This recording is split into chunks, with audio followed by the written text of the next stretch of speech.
Halo, balik lagi di Yara Pods edisi kedua. Gue bakalan cerita tentang bisnis pertama yang berakhir bangkrut.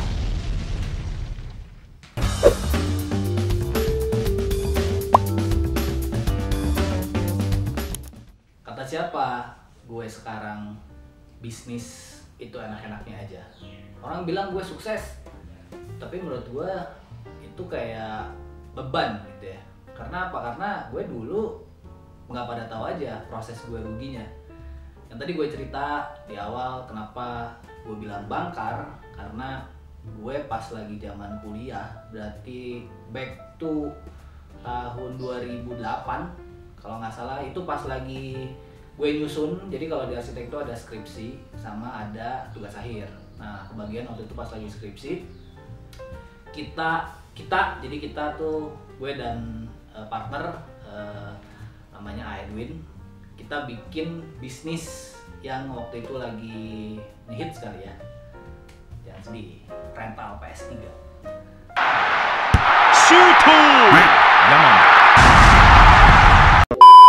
Nah, rental PS3 tumben bukan retail produk atau kuliner produk. Yes, nggak ngerti sih waktu itu juga kenapa gue ngeiyahin bikin rental PS3.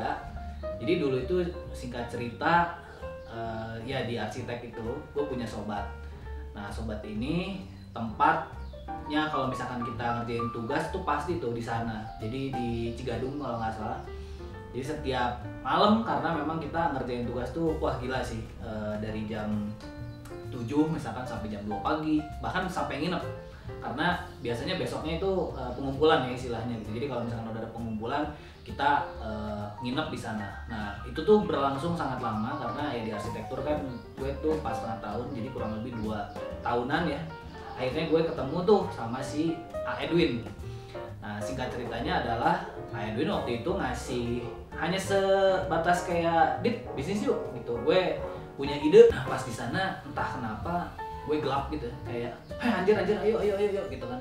Karena waktu itu pas lagi di zaman kuliah sendiri, teman-teman nggak ada yang punya bisnis satupun, dan kayaknya ini keren. Nah, itu dalam tanda kutip yang harus dijauhkan ya dari sifat, maksudnya keren itu kayak attachment gitu ya. Wah, keren nih gue kayaknya kalau punya bisnis, padahal yang lain lagi pada bikin tugas, pada bikin skripsi gitu kan. Nah, jadi akhirnya ya udahlah, iyahin gitu kan.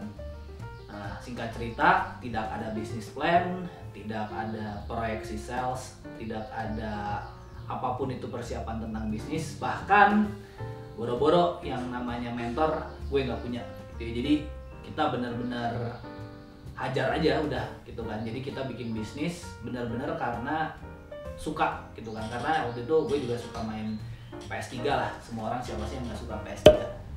Nah, singkat ceritanya kita udunan 60-60 gitu kan. Jadi di situ total 120 juta, dan itu yang bisa dibilang gua bangkar gitu. Kita simple cari tempat misalkan. Nah, cari tempat itu ya udah pasti lah ya yang deket-deket kampus. Nah, itu waktu itu kita pilih di Dipati Ukur. Ingat banget tuh kalau sekarang itu di sebelahnya kampus ya, ada kampus gede lah di situ lah. Nah, jadi di situ gue masih ingat banget juga, nyewanya setahun 45 juta, dan gue itu dapet depan dan ke belakang. Jadi benar-benar besar itu si tempatnya.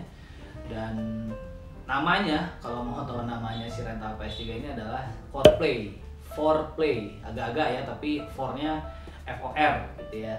Nah, untuk bermain, jadi kan tempat untuk bermain, entertainment. Jadi tempat untuk bermain dan akhirnya mendapatkan ya entertain lah, itu hiburan. Kalau ngomongin di sana itu, gue masih inget banget pas lagi, kalau rempong tuh pas lagi ditagih sama preman. Kan preman di sana gila lah pokoknya. Preman parkir, belum preman yang ada di depan karena ada warung gitu kan. Itu ada aja setiap hari gitu kan. Itu yang paling serunya sih, yang pasti selalu gue inget sekarang. Nah, kalau ngomongin bisnisnya, karena A itu juga tidak ada background bisnis, gue juga tidak ada background bisnis, jadi ya udah benar-benar semuanya mix gitu ya. Nah, ini ada kesalahan yang pertamanya adalah kita berbisnis, tapi menurut gue ya itu share ownersnya adalah 50-50. Nah, ini yang selalu gue akhirnya berkaca terus sampai bisnis yang sekarang. Gue nggak boleh bisnis itu kalau misalkan berdua itu 50-50. Kenapa? Karena kita jadi nggak tahu siapa bosnya gitu ya, kita nggak tahu siapa yang memimpin. Jadi waktu itu kita kayak nunggu-nungguan lah istilahnya gitu ya, ini udah ngerjain tapi gue nggak enak kan, akhirnya ya udah nungguin lagi dia nge-order ke kita, dan akhirnya terus aja seperti itu. Nah kalau ngomongin bisnis bener-bener truly ya kayak di rimba aja gitu, karena kita tidak punya mentor, salesnya gimana, terus operasionalnya gimana, marketingnya gimana, bener-bener ya udah sakabeng ya kalau bahasa Indonesianya gitu. Yang akhirnya pas lagi bulan pertama, bulan ketiga kayaknya masih aman ya. Kita nyebutnya itu honeymoon period lah ya, honeymoon period. Nah di honeymoon period ini ya karena circle kita masih kuat ya. Karena gue juga dulu di Unpar, terus kakak angkatan, adik angkatan dan sebagainya akhirnya main gitu kan. Belum yang di sekitar sana kampus-kampus juga ikutan main gitu kan. Akhirnya ya oke lah gitu. Berakhirlah di tahun pertama. Tahun pertama gimana?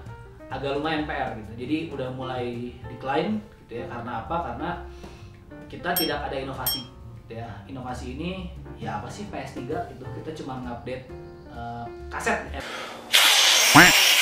apa ya, CD ya, CD room gitu. Jadi hanya sekedar seperti itu inovasinya gitu. Jadi tidak ada inovasi produk yang lain gitu. Beda lah kalau misalkan retail bisnis kan banyak yang inovasinya. Singkat ceritanya adalah rental PS3 ini stuck di gimana caranya kita menginovasi. Nah, ada ide gila waktu itu dengan cara gue bikin konser, nggak konser lah, kita bikin perlombaan PS3 1 Bandung Raya. Waktu itu gue masih ingat banget, dan tempatnya adalah di PVJ.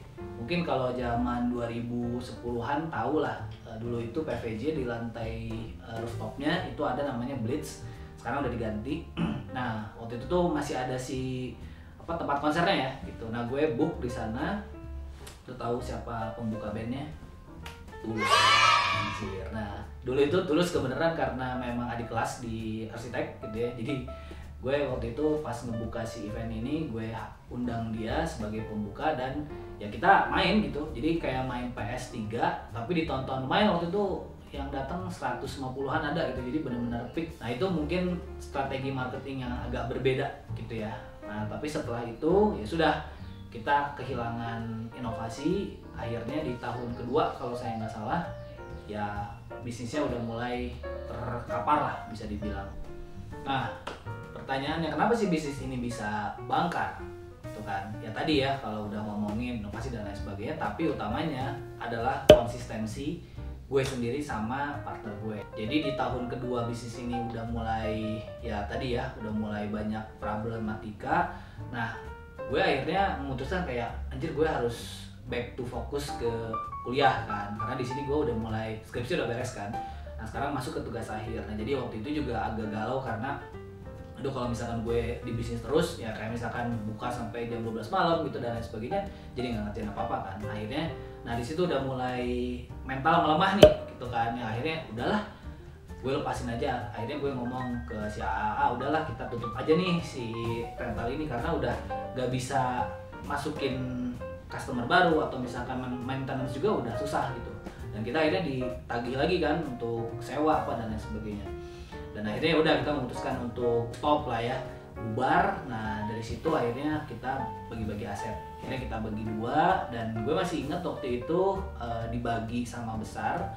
Jadi TV, oh ya gue lupa, gue tuh ada 6 TV, ada 4 PS3 dan ada 2 Xbox gitu ya. Xboxnya masih yang 360.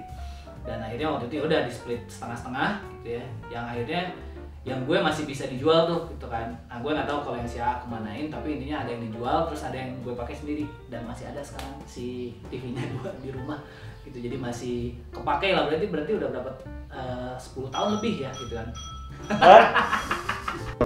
Nah kalau misalkan ngomongin total kerugian, berarti ya kita hitung-hitung, intinya sih kita nggak balik modal sama sekali, bayangin gitu ya. Jadi dari omset yang ada, kita cuman akhirnya ngebayar operasional kayak bayar gaji, terus bayar perawatan, terus bayar sewa dan lain sebagainya. Jadi bisnis ini benar-benar sama sekali tidak balik modal. Jadi kalau misalkan mau ngomongin kerugian, ya kerugiannya persis sama 120 juta itu.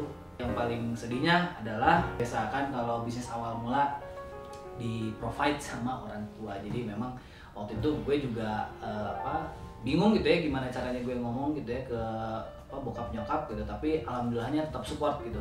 Nah itu mungkin yang akhirnya gue bikin bisnis lama ke 2013 kan, pertama kali lagi gue bikin bisnis, berarti ada jeda hampir 10 tahun gitu ya.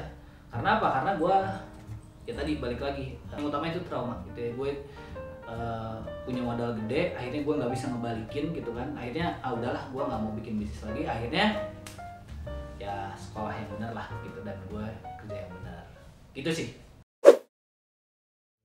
Sebenarnya klise banget ya kalau misalkan kita ngomongin rencana bisnis di awal, tapi menurut gue itu penting banget gitu ya. Jadi wajib harus ada rencana bisnis. Intinya jangan pernah lu merasa malu untuk bertanya dari orang yang pernah merasakan pahitnya kegagalan, agar bisnis lu tidak tersesat di jalan. Gimana? Udah puas sama kisah kegagalan gue? Jangan sedih, masih ada yang lebih gila lagi, kegagalan di Singapura. So, sebelum ada video yang selanjutnya, mendingan sekarang likes dulu video yang tadi. Jangan lupa juga subscribe plus share sebanyak-banyaknya. Bye!